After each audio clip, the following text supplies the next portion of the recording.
Ever wondered what mysteries lurk in the darkness? Crazy phenomenons happen beyond our solar system. How open is our universe? While the Great Filter means that our species could hit a ceiling which ultimately could be the downfall for the human race in the cosmos. Join me as I release your imagination into the journey through the universe and all of its secrets in deep space.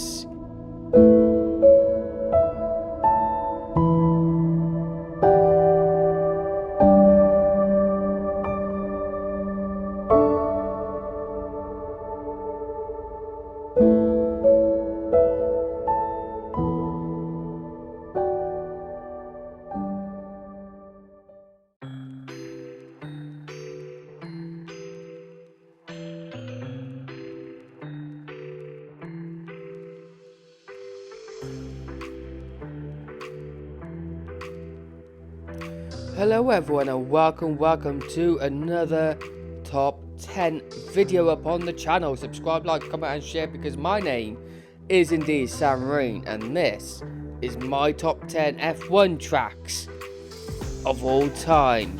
Top 10, as you can see, the 10th one in this top 10 is indeed the Indian Grand Prix, which ran 2011 to 2013. Won, of course, all by one man, and that was Sebastian Vettel in the Red Bull Racing Renault. So yeah, this track was pretty much an awesome track for the neutral fan, because this track was absolute epic to watch on TV and to watch like on. If you were there, let me know down below, but this track was awesome, and if the Indian Grand Prix returned, I would absolutely love it if they did, because let's be fair, it's a fun track to race around in the F1 games. So yeah, pretty awesome track indeed. So that is my 10th track, which is my favourite 10th one. And yeah, let's move on to the next one, shall we? Number 9, the South Korean Grand Prix ran 2010 to 2013, and it is one of the tracks I would think deserves to return more than any other track on the calendars that basically left F1. So the South Korea Grand Prix was all hype because I remember watching it on BBC back in the day, and they had some promo with the Gangnam Style Psy, who basically done his dancing with Vettel and Webber, and yeah, it was pretty much an awesome Grand Prix track. A bit chaotic. I remember it's either this one or the Indian one, but I remember a track, a like massive heavy loader truck on the straight, and it was in front of all the other F1 cars. It looked incredibly weird, and I mean, it was pretty awesome to witness, at least, because you don't get that with normal tracks from European tracks basically, but you do get a bit weird things happen in the Asian tracks specifically. So yeah, I reckon if South Korea Grand Prix came back, that would be pretty awesome. So that's my number 9 really. Number 9 is South Korea, but let's move on to number 8. Number 8, it has to be the Turkish Grand Prix, round 2005 to 2011. It then returned again throughout the pandemic of COVID into 2020 and 2021, where obviously the racing point of Lance Stroll got pole position last time out at the Turkish Grand Prix in 2020. So the Turkish Grand Prix steeped within history with F1 as always, and it is a fun track. You got your sweeping corners, your fast left-handers, and you have got some great drama. I remember watching it on telly. The two Red Bull racing cars, of course, collided. Mark Webber, mate, and Sebastian Vettel, and both of them caused chaos in Carnage, and then obviously a lot of more drama. So the Turkish Grand Prix, in my opinion, is my 8th top track to watch on TV. I'm not sure, obviously, the facilities there to actually go to the actual racetrack itself, but obviously on TV it looked absolute awesome, and I would love for the Turkish Grand Prix to return to the calendar. So that's my top 8. Let's see what's 7. Number 7, of course, it has to be the Austrian Grand Prix.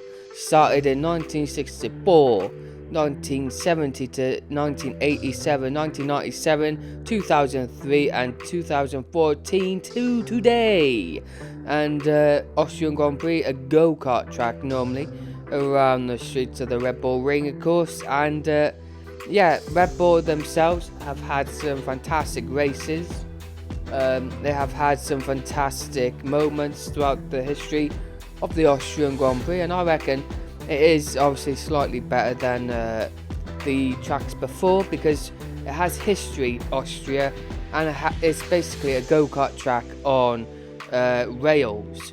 So it is fast, it is pretty much awesome. So that's my 7th for this list. 7th obviously is the Austrian Grand Prix. Next up, number 6.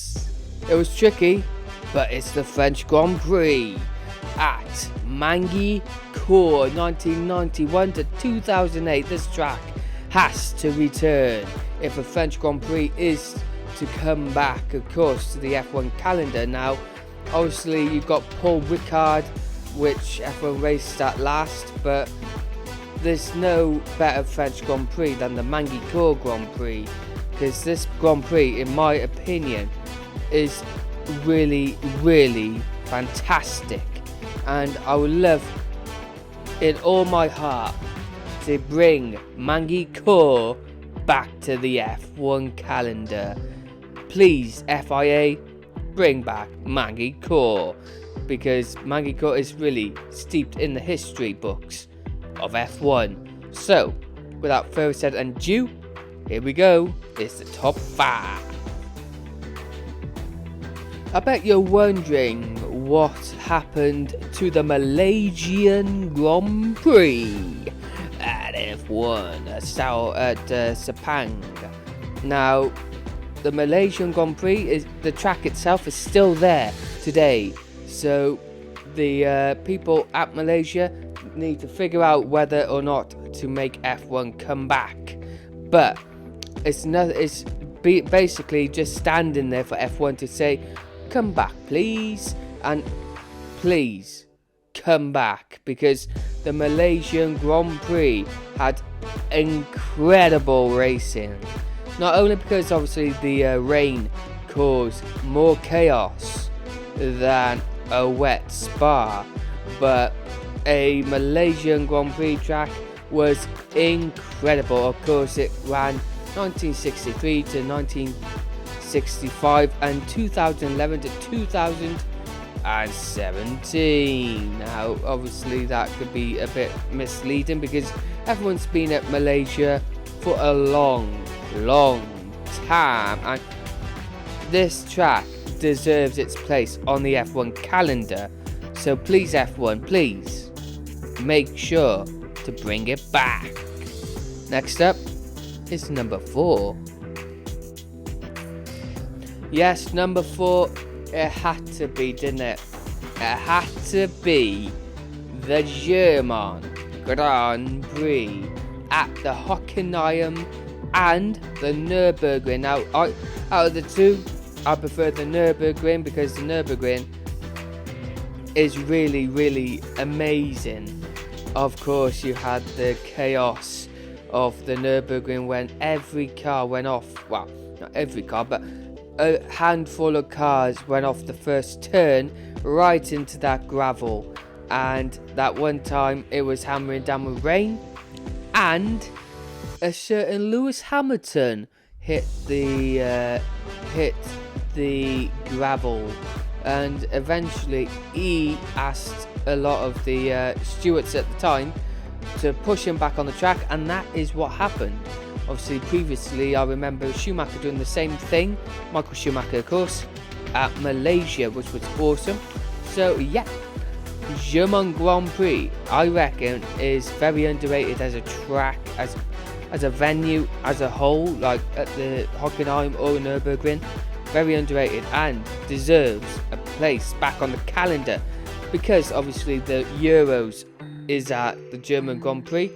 I'm surprised that a German Grand Prix isn't, obviously only have one German at the moment in the F1 grid, which is Hulkenberg. But other than that, I mean, I think more Germans need to be on the grid for F1. But then again, more Welsh F1 drivers need to be on the grid, because obviously there's only been one ever Welsh F1 driver, and his name was Price.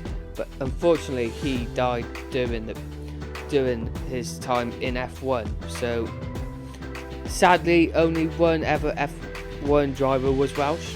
So please, just a little rant there. Bring Welsh drivers to the F1 calendar. But furthermore, more German drivers needed, and more German races needed at either Nürburgring or Hockenheim. But personally, I would love the Nürburgring, because Nürburgring is pretty self-explanatory, and it's the GOAT of the German Grand Prix tracks. So here we go. Next up, number 3.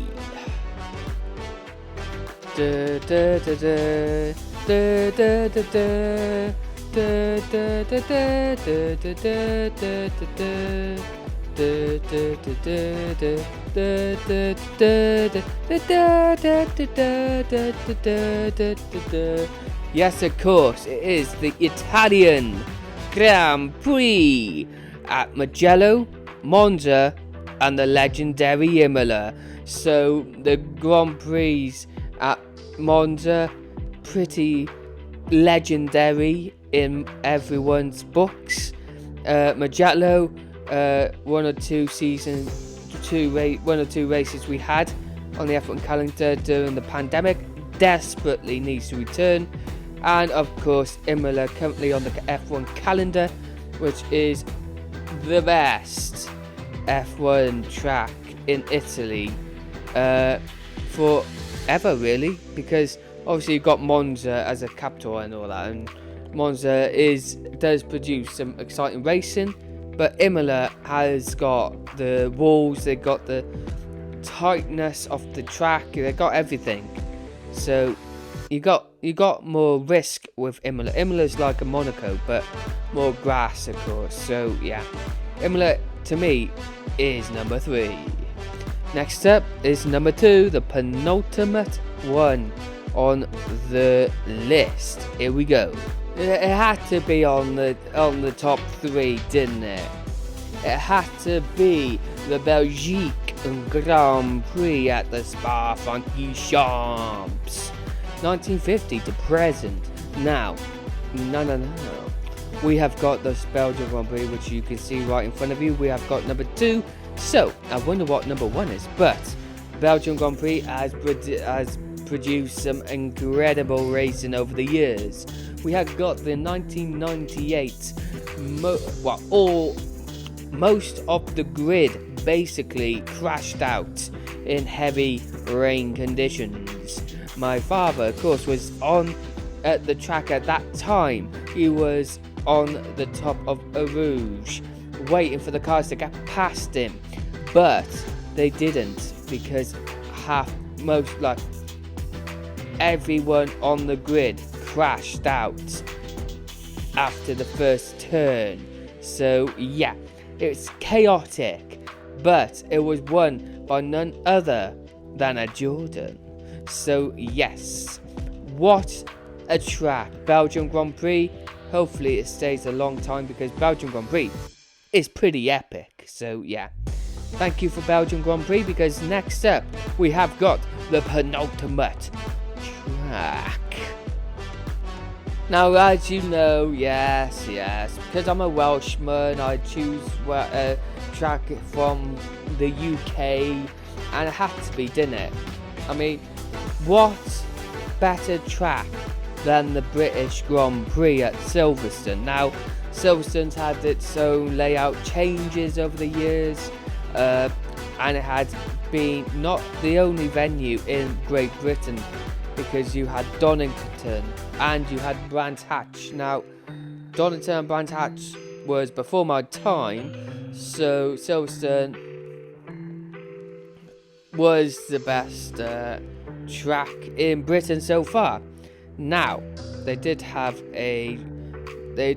think of a Welsh F1 track in Wales, of course. But the Welsh government never had any money, so they couldn't risk it and all that jazz. It's all the politics, basically. And yeah, we never had a track in Wales for racing, which was a shame, because I would have loved a Welsh F1 track. Now, in terms of the Silverstone Grand Prix, there have been talks recently of a London Grand Prix, a street track at London. Now, if that happened, would the track be alongside Silverstone, for instance, or would it be replacing Silverstone? Now, Silverstone deserves to stay on the track forever until there's a track even better in Great Britain. Now, I don't know if there will ever be a track better than Silverstone in Great Britain, in UK, so I don't know. But if there will be a track in the UK for F1 to replace Silverstone, hopefully it's more nearer to Wales, of course. So yeah, that is that though for today. Thank you all for watching the top 10 of my greatest F1 tracks of all time. And yeah, thank you for watching. Subscribe, like, comment and share like always. And without further said and the dues, thank you all for watching. My name, Samry. This is Top 10. And I will be seeing you guys next time. Thank you for watching and diolch yn fawr iawn.